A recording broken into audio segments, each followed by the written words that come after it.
মাংসের শুটকি যদি এভাবে রোদে শুকিয়ে দিতে পারেন, তাহলে সারা বছর সংগ্রহ করে রেখে দিতে পারেন। কোনো নষ্ট হবে না। সারা বছর খেতে পারবেন। আর কিছু না থাকলে সবসময় এই শুটকিটা দিয়ে খেতে পারেন। যাদের রোদে দেওয়ার সমস্যা তারা চুলার উপর দিয়েও এই মাংসের শুটকিটা বানিয়ে নিতে পারবেন।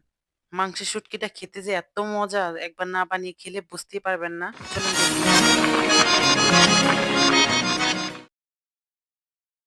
তো হ্যালো এভরিওয়ান, আসসালামু আলাইকুম। আশা করি সবাই ভালো আছেন। আমরাও আলহামদুলিল্লাহ ভালো আছি। এখানে আমি একদম কোরবানির মাংস কবে যে কোরবানি হবে আর কবে এই শুটকিটা দিব সে আশায় থাকি। কোরবানি আসলে আমি সবসময় এভাবে শুটকিটা বানিয়ে থাকি। এখানে আমি বড়, বড় সাইজ করে এই মাংসটা নিয়ে নিয়েছি। কোনো কাটিনি।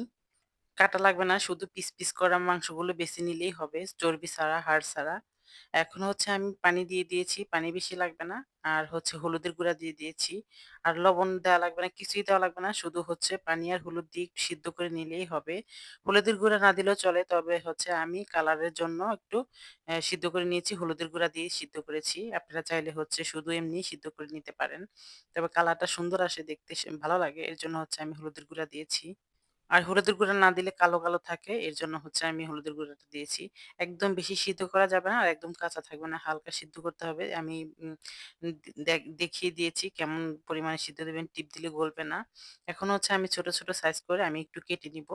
বেশি বড়, বড় সাইজ করা যাবে না। ছোট, ছোট পিস করলে এটা শুকাবে তাড়াতাড়ি। তারপরে আবার এটা যখন রান্নার প্রসেসটা চলবে তখন এটা ছেঁচে নিতে সুবিধা হবে। এজন্য আমি ছোট, ছোট সাইজ করে কেটে নিচ্ছি। বড় সাইজ করে কাটলে এটা আপনার শুকাইতে দেরি লাগে। আর যাদের বাসায় রোদে দিতে সমস্যা হয় তারা চুলার উপরে যেকোনো সুতা দিয়ে বেঁধে না হয় গুনা থাকলে গুনা দিয়ে বেঁধে আপনি চুলার উপরে টানিয়ে রাখবেন। সুন্দরভাবে প্রত্যেকদিন রান্নার তাপে, তাপে ওই মাংসটা সুন্দরভাবে শুকিয়ে আসবে। তো এদিকে আমি ছোট, ছোট সাইজ করে সবগুলো মাংস এভাবে কেটে নিবো। কেটে নিয়ে এটা আমি রোদে শুকা দিব। এর জন্য আমি সবগুলো কেটে নিয়েছি। এখন আমি ছাদে একটা জালের দ্বারা এই জালের ভিতরে দিয়ে আমি রোদে দিয়েছি যাতে কাক না খেতে পারে, কোনো অসুবিধা না হয়। রোদ লাগবে খুব সুন্দরভাবে। এর জন্য আমি ছাদে নিয়ে টাটকা রোদের ভিতরে রোদ ছিল যেহেতু এজন্য আমি ছাদে নিয়ে এই ইয়ার ভিতরে দিয়ে এখন আমি লাগিয়ে দিয়েছি। কোনো কাক বসবে না আর কোনো ধুলাবালু পড়বে না এভাবে।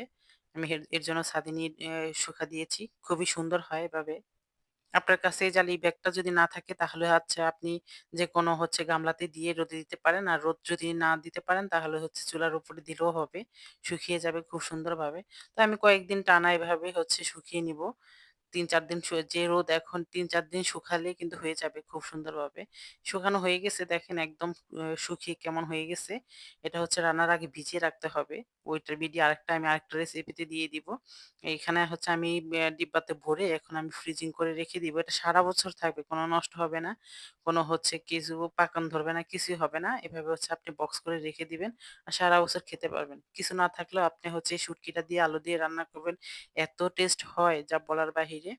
তো আজকে ভিডিও এই পর্যন্তই। আমি এখন সংরক্ষণ করে রেখে দিব। আসসালামু আলাইকুম।